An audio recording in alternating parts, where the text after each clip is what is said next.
Penyesuaian diri pada mahasiswa disabilitas Universitas Ini saya Brawijaya. sebagai mahasiswa volunteer layanan. Itu berdampingan dengan mahasiswa. Tugas saya adalah membantu teman-teman mahasiswa difabel. Kesadaran disabilitas di kalangan mahasiswa. Edukasi terkait isu inklusi di Universitas Brawijaya masih sangat terbatas. Apakah kalian menyadari bahwa teman-teman yang berkebutuhan khusus di sekitar kita masih kurang mendapatkan fasilitas dan perhatian yang cukup? Atas keresahan kami inilah kesadaran mahasiswa mengenai edukasi isu inklusi masih dirasa kurang. Maka kami, mahasiswa Universitas Brawijaya, tergerak untuk menyebarkan pengetahuan seputar inklusi lebih dalam lagi.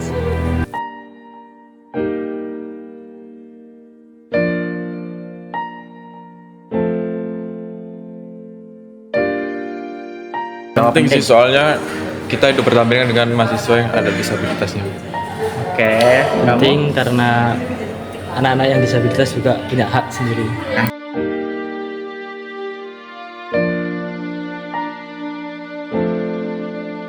Kalau menurut saya sih ini lebih mahasiswa tuh lebih harus sadar kalau punya teman disabilitas itu harus dibantu. Terus terkait fasilitasnya lebih diperbaiki dan diefektifkan untuk di lingkungan sekitarnya. oke. Ada tambahan mungkin? Ini aja sih, kalau teman-teman yang normal gitu kan, Ya. terus ya yang anak disabilitas dianggap teman juga lah, bukan dibully atau kayak Oke. Baik, sebagai mahasiswa volunteer layanan disabilitas, tugas saya adalah membantu teman-teman mahasiswa difabel ini dalam melaksanakan perkuliahan selama di kampus. Selain itu, terkadang saya juga membantu teman-teman ini untuk mengurus beberapa administrasi kampus yang mereka perlukan, serta terkadang saya membantu mereka untuk melakukan akomodasi semisal mereka ingin ke kampus, ingin ke perpustakaan, dan sebagainya.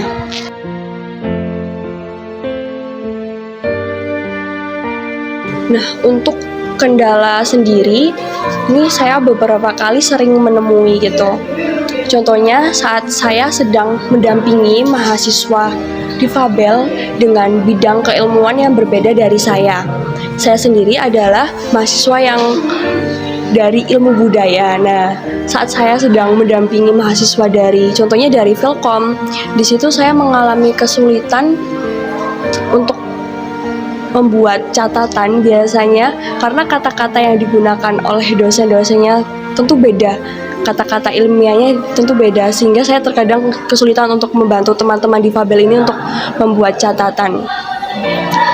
Nah, selain itu, jika kendala yang datang, permasalahan yang datang dari teman difabelnya sendiri, mungkin biasanya di beberapa kali saya pernah mendampingi mahasiswa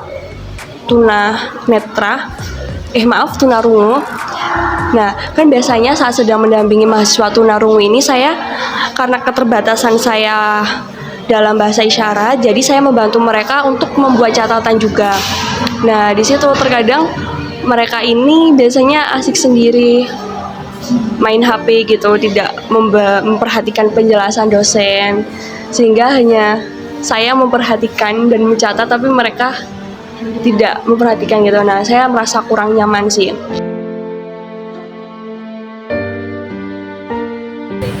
Kalau tantangan utama sih paling mungkin posisi-posisi dan minim ini sih, kayak kan ada lokasi-lokasi yang nggak ada ini ya, kayak guiding block dan sebagainya gitu. Nah, itu biasanya aku mengatasinya dengan ngajak teman ke situ gitu. Jadi dia bakal ngasih tahu tempat yang atau wilayah yang harus aku hindari biar lebih aman aja gitu. Oke, Kak. Dapat dinikmati oleh penyandang disabilitas. Juga Nah, kalau dari mahasiswa layanan disabilitas itu ada juga, tapi kalau dari temen juga ada kayak gitu tadi, mereka bantu aku menyesuaikan diri, kayak biar aku tahu lokasi-lokasi terdekat di lingkungan kampus gitu aja sih. oke, Kak. Iya, jadi aku merasa sangat didukung karena PLD sendiri menyediakan jasa pendampingan, di mana dengan jasa pendampingan itu kita bisa nggak sekedar di kelas gitu. Jadi mereka juga bisa membantu kita mobilisasi dan lain-lain. Jadi sangat terfasilitasi, dan dengan terfasilitasinya itu merasa sangat terdukung sih dari PLD sendiri. Oke Kak. Dalam perjalanan kita menggali informasi inklusi di Universitas Brawijaya, tanpa sengaja terdapat pengakuan dari salah seorang volunteer. Penelitian kita yang terlalu fokus tentang pelayanan kepada mahasiswa disabilitas membuat kita lupa bagaimana sudut pandang volunteer selama mereka melayani Madif tersebut. Sebenarnya, beberapa volunteer ada yang memutuskan untuk keluar dari PLD karena alasan tertentu, begitu ujarnya. Seringkali ada seorang mahasiswa tunanetra yang berinteraksi secara berlebihan. Hal ini menciptakan ketidaknyamanan di antara volunteer yang berusaha memberikan bantuan dengan tulus. Madif tunanetra dengan indera peraba yang tajam terkadang tidak menyadari dampak dari tindakannya terhadap perasaan dan privasi para volunteer. Ini menyebabkan beberapa volunteer keluar dari pusat pelayanan disabilitas, menciptakan situasi yang sulit di mana tujuan inklusi dan dukungan bagi mahasiswa disabilitas menjadi terancam. Lalu, apa solusi yang kita harapkan dari tantangan inklusi ini? Mahasiswa tunanetra tersebut mungkin membutuhkan bimbingan lebih lanjut tentang batasan-batasan personal dan etika interaksi. Begitu juga volunteer perlu dipersiapkan dengan pelatihan yang lebih baik untuk menghadapi situasi-situasi yang mungkin timbul. Inklusi sejati memerlukan kerjasama antara semua pihak.